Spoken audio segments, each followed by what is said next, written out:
24 exam series की आज पहली क्लास है ना। अपना चैनल थोड़ा सा नया है, थोड़ा सा तुम लोगों को सपोर्ट का जरूरत है। और यहाँ से भी अप्रॉक्सीमेट में माने तो एग्जाम यूपी बोर्ड के 22 से कंडक्ट होने वाला है। उसके पहले हम पहले पोएट्री सीरीज करेंगे, फिर अपना पूरा जितना ग्रामर सीरीज है उसको 1 बाय 1 कंप्लीट करेंगे। तो आज ये सीरीज की पहली क्लास है जिसमें हम डिस्कस करने वाले हैं डस्ट ऑफ। सबसे पहले जब पोएम का डिस्कशन स्टार्ट करते हैं तो पहले राइटर के बारे में जानते हैं। रॉबर्ट फ्रॉस्ट बहुत ही प्रोमिनेंट राइटर हैं 20th सेंचुरी, और ये अपनी डीप मीनिंग के लिए जाने जाते हैं। बहुत ही सिंपल लैंग्वेज में लिखते हैं और इसकी जो मीनिंग होती है वो डीप होती है, वो डीप मीनिंग के राइटर है। ये जो पोएम लिखी है डस्ट ऑफ स्नो, ये भी सटायर है। सटायर क्या होता है? जब हम किसी बात पर बैक करते हैं तो उसे सटायर बोलते हैं। यहाँ पर इस पर बैक कर रहे हैं सुपरस्टिशंस। सुपरस्टिशंस बोले तो अंधविश्वास, क्या बोलते हैं उसको? अंधविश्वास। अंधविश्वास पर एक सटायर है ये पोएम जिसका नाम है डस्ट ऑफ स्नो।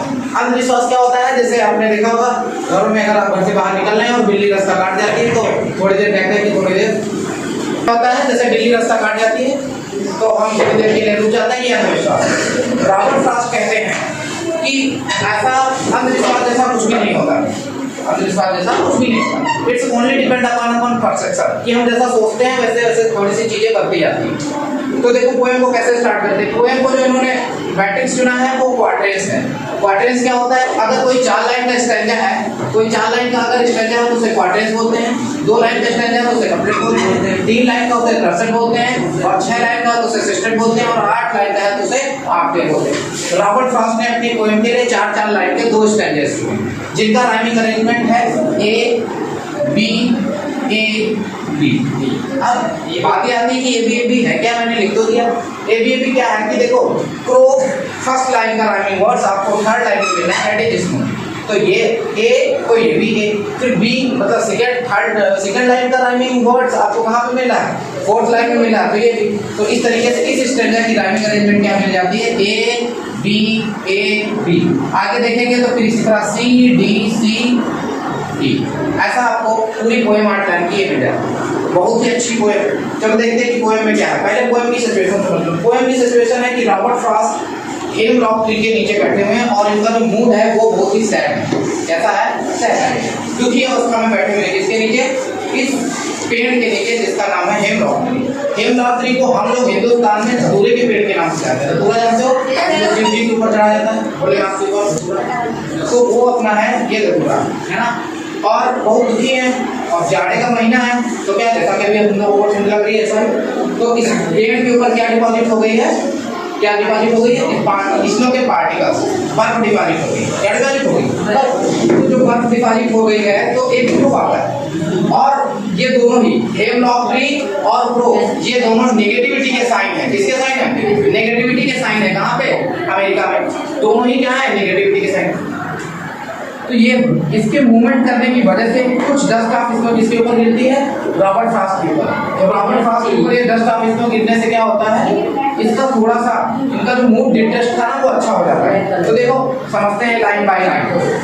तो कह रहे हैं द वे का मतलब है मेहनत, यहाँ वे का मतलब रास्ता नहीं है।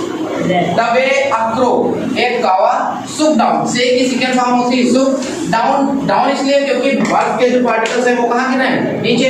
तो सुप डाउन ऑन मी माने किसके ऊपर? रॉबर्ट फ्रॉस्ट के ऊपर। बर्फ के जो पार्टिकल्स हैं किसके ऊपर गिरते हैं? रॉबर्ट फ्रॉस्ट के ऊपर। और ये है क्या? Dust of snow. कई बार मीनिंग पूछता है what is the meaning of dust, तो आपको लिखना होगा फाइन पार्टिकल्स। क्या लिखना होगा? Fine particles. और किसके? स्नो के। अब यहाँ पर और देख लो, अगर थोड़ा सा और डीप जाओ तो ये जो ऑफ होता है इसका मतलब होता है का की और के। हिंदी में मीनिंग क्या होता है? का की के। ठीक है, का की के होता है।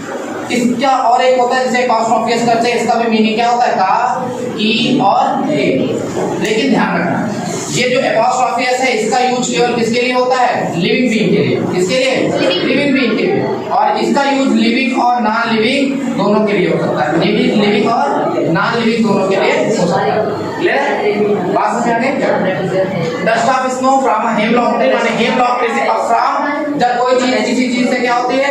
कंप्लीटली अलग होती है तो हम किस प्रीपोजिशन का यूज करते हैं? फ्रॉम का। यहाँ पर कौन अलग हो रहा है? डस्ट के पार्टिकल। किससे? हेमलॉक ट्री से, इसलिए किसका यूज किया गया है? फ्रॉम। हेमलॉक ट्री से बर्फ के स्नो कहाँ पे जो है आपके इसके ऊपर गिरा? राइटर्स के ऊपर। पोएम। सेकंड स्टैंजा इस पोएम का क्या है, उसी चीज को आगे बता रहा है। अभी फर्स्ट स्टैंजा में हमने देखा कि जो रॉबर्ट फ्रॉस्ट पेड़ के नीचे बैठे हुए हैं, उनका मूड कैसा है, डिस्ट्रेस्ड है। अभी वो जो डस्ट के पार्टिकल जिसके ऊपर गिरे हैं रॉबर्ट फ्रॉस्ट के ऊपर, तो क्या इम्पैक्ट हो रहा है उन डस्ट पार्टिकल्स का, स्नो के पार्टिकल्स का किसके ऊपर, रॉबर्ट फ्रॉस्ट के ऊपर। देखते हैं क्या हो रहा है। कहना हैज गिवन माय हार्ट को उसने क्या किया, चेंज ऑफ मूड, मेरे मूड का, इनका पहले मूड कैसा था, डिस्ट्रेस था, अब ये चीयरफुल अवस्था में आ गए। कैसे हो गए, खुश हो गए, थोड़ा हैप्पी फील कर रहे हैं। किसकी गिरने की वजह से, स्नो के पार्टिकल्स के किसके ऊपर, रॉबर्ट फ्रॉस्ट के गिरने की वजह से। आगे देखो और क्या है, सेव्ड सम। अब देखो ये पोएट्री डिवाइस का यहाँ पर इस्तेमाल हो गया। पोएट्री डिवाइस क्या होगी, ये सेव्ड सम को कहते हैं एलिट्रेशन। क्या कहते हैं, एलिट्रेशन। हिंदी में कहते हैं अनुप्रास अलंकार। क्या कहते हैं, अनुप्रास अलंकार क्या होता है, जब सेम साउंड वर्ड्स लगातार वहां पे आ रहे हैं। यहाँ देखो एस सेव्ड भी किससे स्टार्ट है, एस से, और सेव्ड भी एस से स्टार्ट है, और सम भी किससे स्टार्ट है, एस से। तो ये भी एस से, ये भी एस से, पोएट्री डिवाइस कौन सी हो गई, एलिट्रेशन। इसको हिंदी में कहते हैं अनुप्रास अलंकार। क्या कहते हैं, अनुप्रास अलंकार। जैसे तुमने रघुपति राघव राजा राम, ये क्या है, अनुप्रास अलंकार हिंदी में, वैसे इंग्लिश में इसको बोलते हैं एलिट्रेशन। ठीक है, तो इनके दिल का कुछ हिस्सा, क्योंकि वो सैड अवस्था में बैठकर बर्बाद कर रहे थे, डस्ट पार्टिकल गिरने से दिल का कुछ हिस्सा क्या हो गया, बढ़ गया। एक और पोएट्री डिवाइस आई जो थोड़ी सी एडवांस है। क्या है, जब सेम लाइन एक से ज्यादा लाइन में जाती है और कोई पोएट्री पंक्चुएशन मार्क इस्तेमाल नहीं होता, तो उस पोएट्री डिवाइस को कहते हैं इंजैक्टमेंट। क्या कहते हैं, इंजैक्टमेंट। तो इंजैक्टमेंट भी आया, लेकिन ये थोड़ा एडवांस है, हाई स्कूल लेवल पे और यूपी बोर्ड में ऐसा आने के चांसेस बहुत कम है कि इंजैक्टमेंट पूछा जाए, लेकिन एलिट्रेशन पूछने के चांसेस बहुत ज्यादा है। अच्छा, एक और वर्ड जो बहुत ज्यादा यूपी बोर्ड में पूछता है एग्जाम में, कि र्यूड का मीनिंग क्या है। तो र्यूड का मीनिंग है हेड इन रिग्रेट। क्या है, हेड इन रिग्रेट। पश्चाताप में किसी काम के बाद जो आपको पश्चाताप होता है, गलत हो जाए तो पूरा दिन उसका जो दुख रहता है, उसे क्या कहते हैं, र्यूड। उसे क्या कहते हैं, तो जो मैं दिन अपना क्या कर रहा था, र्यूड में, पश्चाताप में बर्बाद कर रहा था, उसको बचा लिया किसने, इस फ्लो ने।